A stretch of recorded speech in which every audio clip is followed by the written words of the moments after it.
Assalamualaikum warahmatullahi wabarakatuh. Salam sejahtera bagi kita semua. Shalom. Ada pepatah yang mengatakan tak kenal maka tak sayang. Jadi sebelum kita melanjutkan video pembahasan ini, saya mau memperkenalkan diri. Perkenalkan, nama saya Perseveranda Takdare, biasa dipanggil Rani.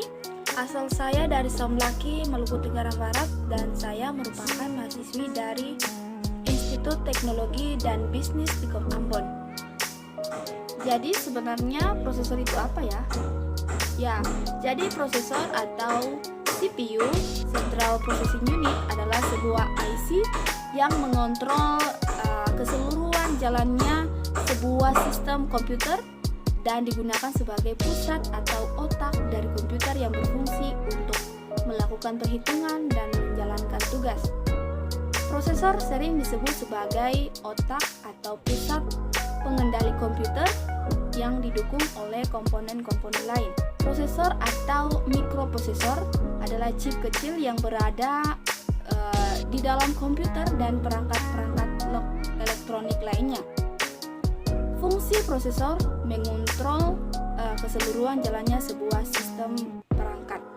Ya, untuk cara kerjanya, di samping ini ada flowchart bagaimana cara kerja dari prosesor.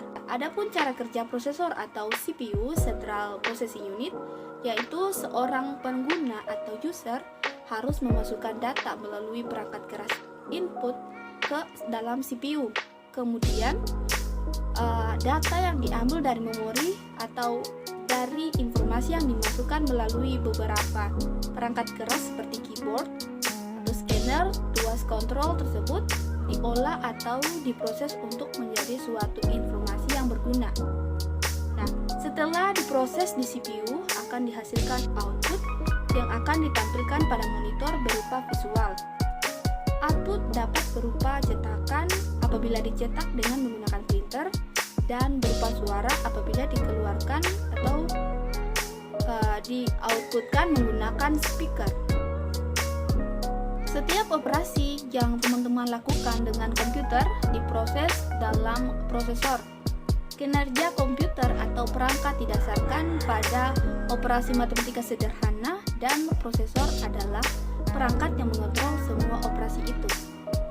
Ya, jadi teman-teman, prosesor seringkali dianggap menjadi salah satu indikator dari bagaimana sebuah komputer dapat bekerja.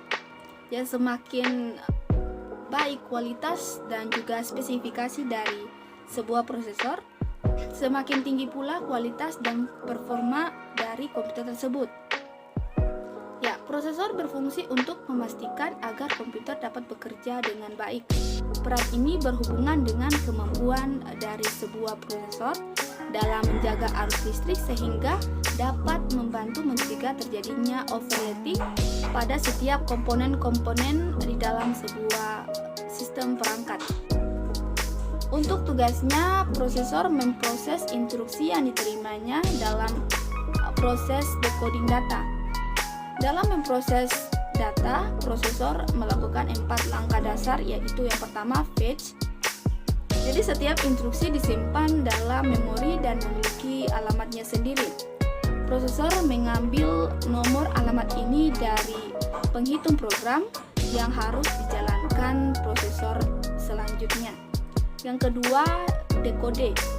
Semua program yang akan dieksekusi diterjemahkan dalam bahasa biner atau instruksi biner yang dapat dimengerti oleh prosesor. Yang ketiga, execute. Saat menjalankan instruksi, prosesor dapat melakukan satu dari 3 hal, yaitu menjalankan perhitungan dengan alunya, memindahkan data dari memori ke yang lainnya, atau lompat dari alamat yang berbeda. Dan yang terakhir, store. Prosesor harus memberikan umpan balik setelah menjalankan instruksi dan data output ditulis ke memori. Demikian video pembahasan saya tentang prosesor. Semoga video ini bermanfaat bagi teman-teman.